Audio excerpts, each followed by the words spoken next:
Yesterday's headlines marked a major win for Trump and a serious headache for the mainstream media. From a stronger than expected April jobs report to his bold move to pull funding from NPR and PBS, it's up. Let's discuss it. Welcome to Nellie Miranda.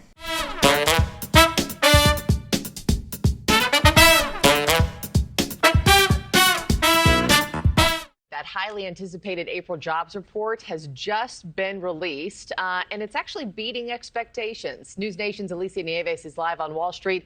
Alicia, you have been following this one all morning. Lay out what's in it and what this means for the economy.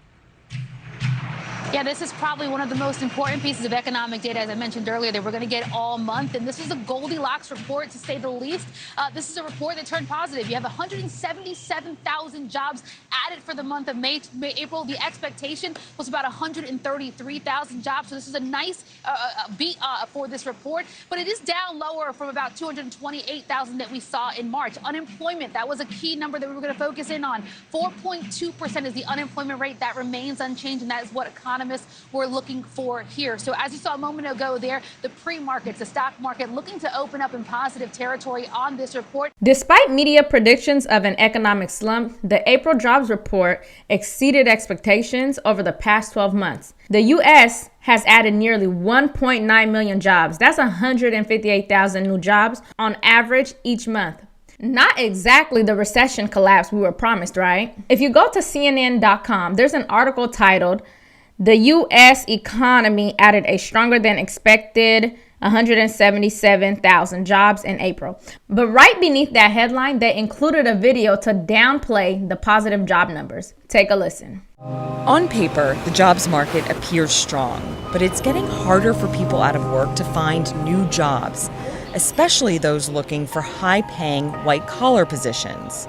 Since the end of 2022, the number of people looking for work for more than 6 months is up by 45%. Right now, we're on our way into deep Brooklyn to meet with Diane Evans. She's 59 years old. She's been working in the HR industry for 35 years. But about a year ago, she was laid off from her job where she was making over $200,000 a year.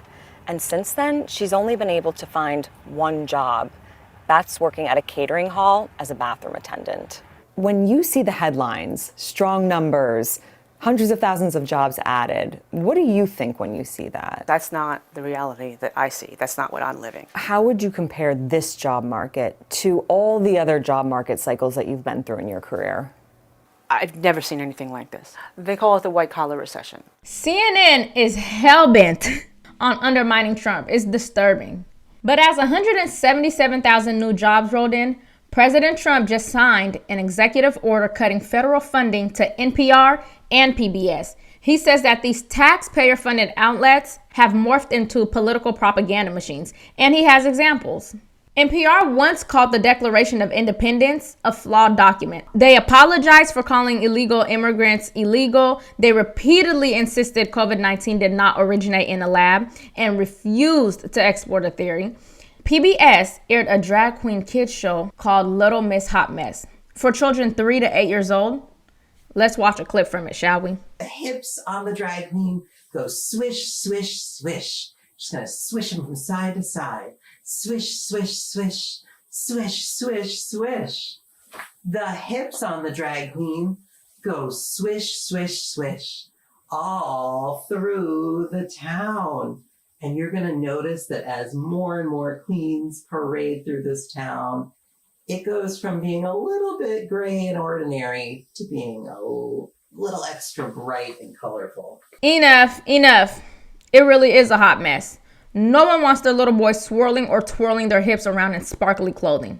This is madness. But let's talk numbers. NPR claims to get just about $40,000 directly from taxpayers. But once you trace funding through local affiliates, that number balloons to nearly $100 million. PBS received $23 million directly from corporations for public broadcasting, which hands out your tax dollars.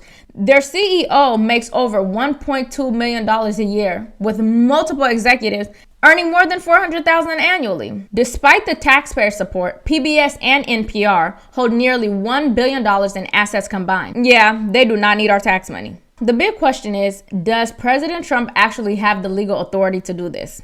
Well, under the 1967 Public Broadcasting Act, it's Congress that holds the power of the purse. But here's the twist. While NPR and PBS insist they're independent from government control, much of the real influence flows through nonprofits and politically connected individuals who sit on their boards. And those same people are plugged into DC in every way possible. So yes, indirect influence is very real.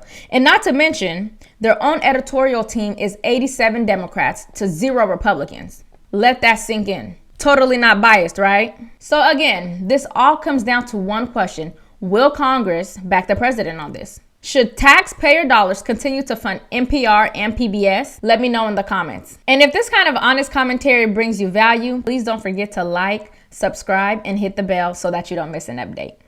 Thank you so much for watching my video, and I'll see you in my next one.